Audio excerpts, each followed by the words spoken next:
Hello ladies and gentlemen, and welcome once again to another episode of The Cider Drinker. And on today's episode we are going to travel to Kintbury to try out our latest cider for you guys. And that one is Combe. No, not Tomb Raider. Lara Croft's not just going to pop out of this bottle. No, Combe from the Cider Cider Company from Kintbury. Now, this one is obviously a traditional cider, and it's got a hell of a lot of sediment on it. I'll show you that a bit later on. But yeah, once again, this is from one of the mixed cases that I got. So, well, we'll just see how it tastes. But before that, let me just give you some details on Combe cider. Combe comes in 500ml bottles, which you can get off the cider maker's website, or you can get it from certain specialist websites too. I'm sure it'll also be present at certain real ale festivals across the country, so keep your eye out for it. The alcohol percentage is 6.5% in volume, so pretty average for a traditional cider.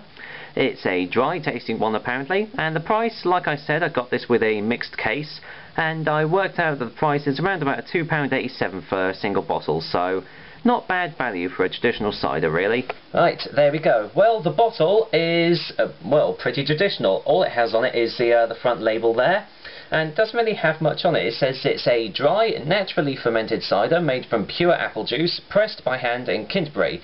Contains no additives. Just how cider should be, really. And obviously it has the website on the bottom, and the only other thing it says is any sediment is natural. Please pour carefully. Which I will do. Now, I don't know if you'll be able to see this or not, but my god, this bottle has a hell of a lot of sediment in it. Whew, I was taken aback by how much sediment was actually in this, so I've obviously struck it lucky with this one, I've got to say. But overall, you know, the bottle does its job, really. It just tells you what you need to know and doesn't give you any bull crap, really. So, without further ado, I'm just going to go and get me this little bottle open, so bear with me. Oh, that was easy. Slightly sparkling from the looks of it, just some light carbonation coming off of that, but not much at all. Now, let's just give the old whiff test. That smells, that does smell dry. It smells not too strong. You can definitely see, you know, 6.5%, you can definitely tell that it's, you know, not that strong of a cider, but has a little bit of a kick to it, but all in all, not really overpowering, so it's not just going to completely take you aback from it, so. But yeah, the smell does its job, so that's good. Now, the pour. I'm going to take my time with this one because, as you know, any natural sediment should not be disturbed, so bear with me while I pour this out nice and slow.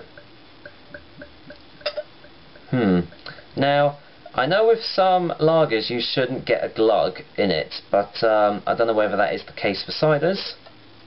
But nevertheless, I am pouring this nice and slow, because, you know, I really don't want to disturb the natural sediment and possibly spoil any flavour that I've got in this bottle. So yeah, a nice slow pour. But obviously I want to get all the natural sediment out as well. Oh, there's the last little chunk coming out. There we go. Now, here we go. As you can see, well, hopefully you can see this anyway, lots and lots of sediment floating about in that. I mean, look at all of that sediment. Not only that, but it's obviously it's cloudy now, thanks to that, and yep, slightly sparkling. But once the cloudiness is cleared, it is actually quite a light cider, and one that you can see quite all the way through. Now then, let's see if it smells any better in the glass. Now the apples really come through on this one. I'm getting a slightly perfumey aroma from these ones. That's a bit surprising.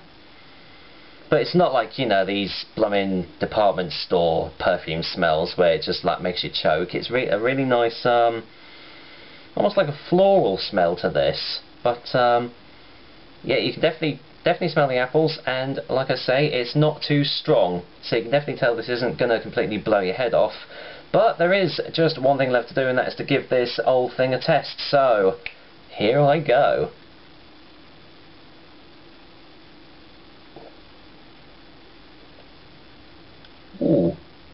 Wow. Wow, the taste is completely different from the smell. Wow, the first thing that I noticed from that was the zinginess of it. There was a real twang to that taste, I've got to say. I got slight orange undertones, which was very weird, but yeah, it doesn't taste strong either, so that's surprising, but I will go for a second opinion just to make sure.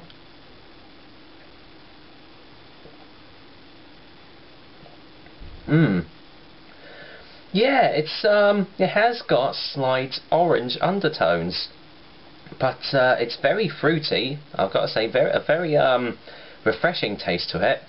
The aftertaste is slightly woody.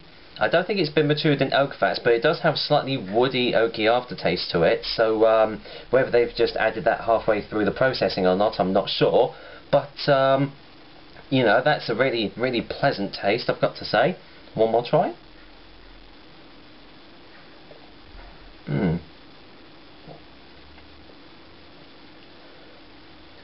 Yeah, the more that I'm tasting this, the more that the woody texture is actually coming through on the aftertaste.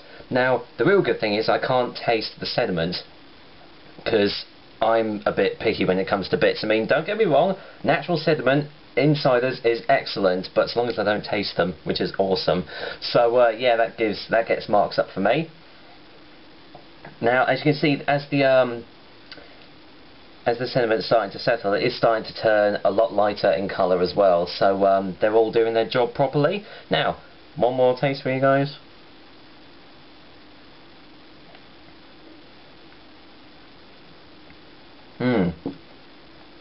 I reckon what's giving off the orange undertones is the actual sediment in the bottle, because on a couple of those tastes it was really prevalent, the zinginess, but in the other couple of the tastes that I had, it wasn't as prevalent in them. So obviously the sediment really does add to the flavour of this.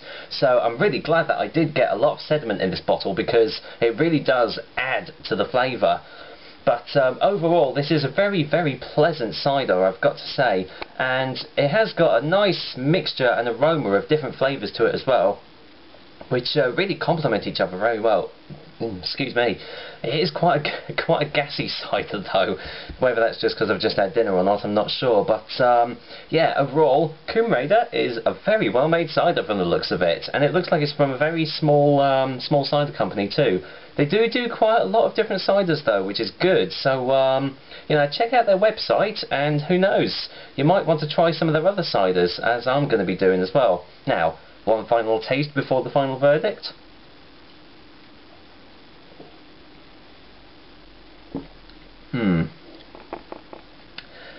Yeah, just a really, really nice tasting cider, but one you want to enjoy. You just don't want to chug this down, you know.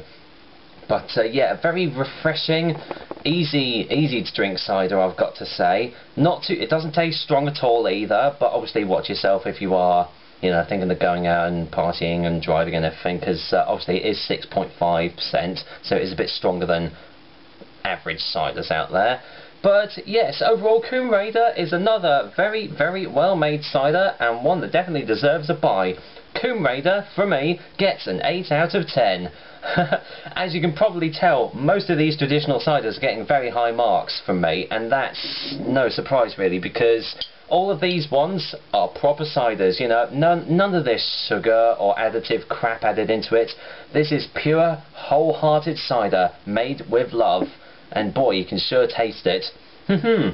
Well, that was another episode of The Cider Drinker for you guys. Hope you liked it, and I will be back with another episode to try out another delicious and tasty cider for you guys. Probably won't be a traditional cider. I'll go for a little more low budget one next time, so keep your eyes out for that one. But until then, I'm going to finish me off this glass of Combe Raider. Take care guys, until next time.